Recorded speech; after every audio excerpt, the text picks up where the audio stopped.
Hey, this is Ben Vaughan with Brewster Consulting Group, and today we're going to be talking about the interactions between Microsoft Excel and Power BI. So I'm sure a lot of you guys have heard of Microsoft Excel, but maybe some of you haven't heard of Microsoft Power BI. So Power BI is a data visualization tool that takes data and then puts it into visualizations, tables, whatever you need to be able to drive business outcomes. And since both are owned by Microsoft and created by Microsoft, they have a lot of great interactions that are very valuable. In fact, when we're talking with clients, and if the clients use Microsoft products like Word, PowerPoint, Excel, we actually oftentimes will say, hey, you should probably use Power BI compared to other data visualization tools because it's so easy to interact between the two of them. So we're going to show you guys how to interact between Excel and Power BI at 3 different levels. So we'll start with just the basics for those of you who are a little new to Power BI, just how to connect data from Microsoft Excel into Power BI. Then we'll go into a little bit more of the mid-level stuff where we're actually manipulating data that came from Excel in Power BI. And then finally, we'll look at the opposite, how we can utilize Power BI within Excel and get some of the capabilities that Power BI has within that Excel environment. So stay tuned and we'll cover that in a sec here. All right, we're here in Power BI. If you haven't been here before, this is what it looks like. And I'm sure you can already see that there's a couple of ways that we're able to pull in Excel very quickly into Power BI.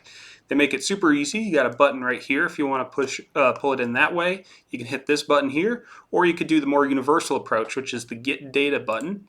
And then you can select Excel Workbook right at the top there. You can also pull other types of data sets like text files, CSV files, web data. You can pull in Power BI data sets, SQL servers, whatever it is you need to do. But today we're just going to do an Excel workbook. So I'm going to click this guy. I've already got it selected here. I pulled the state data. I'm going to select the tab on there. And let me make sure I hit the check mark properly. There we go. And we're going to load. So you can see this data is a series of U.S. states, their region, their square mileage, and then their population. So it's going to take just a second here to load in. And we can look at this data a couple different ways. One quick way is just to pull in a table here, and we can look over here and see the various pieces we'll pull in. So we'll pull in the state, the region, the population, and the square mileage. And this is just going to give us a quick little look at our data set. And it's going to be the exact same thing that we can actually see in the Data View tab, which is right here. And you can see we see the same pieces of information. Now, moving on to the next part that allows really quick integration. This is actually not exclusive to Excel, but all data sets that come into Power BI is the creation of new data points. So when you have square mileage and population, one thing that might matter to you is density, population density. So what we're going to do is we're going to create a new piece of data from the existing data. Now, this is not going to change the actual Excel file. This is only going to be a piece of data that's seen in the Power BI file here, but let's go ahead and do that. So I'm going to hit new column. I'm going to name this density, and then I'm going to just take population divided by square miles. And then click out of it, and there we go. We got our density. And so when we go back to the original page, we can also see that now a density option is there. You can see that it's a little bit different. It's a calculated field there, or I shouldn't say calculated field. It's a new column that's been created. And we can pull that in and see the same amount of information.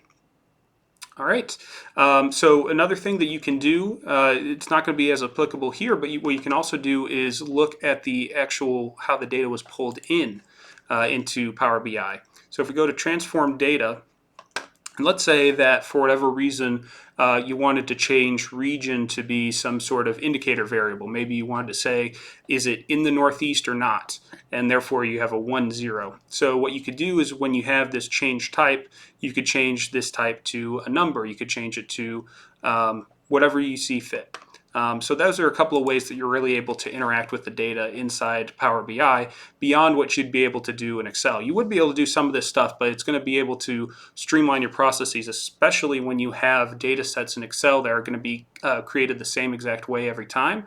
You can create new metrics and new data points off of that without having to change the exact Excel file to be able to get that done. So let's jump back and we'll talk a little bit more about the more advanced things that you can do between Excel and Power BI.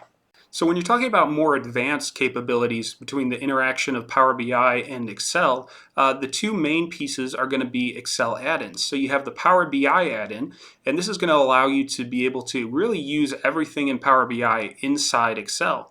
It's also going to allow you to take any visualizations that you create in Excel and then pin them to Power BI to quickly move them over back and forth.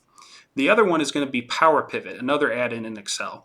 And what that's going to allow you to do is be able to really manage your data model like you're able to do in Power BI within Excel. It's also going to allow you to create some more advanced visualizations like 3Ds and things like that to be able to really drive home your point using your data.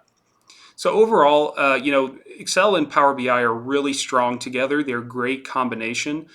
We recommend to our clients, as I touched on before, if you're a Microsoft shop, if you're using Excel, it's a very good idea that if you're looking at a visualization software that you use Power BI, it's usually going to be one of the more cheaper ones, and it's oftentimes considered one of the two most common ones. So anytime it's a Microsoft Office you're dealing with, Power BI is usually going to be the way to go.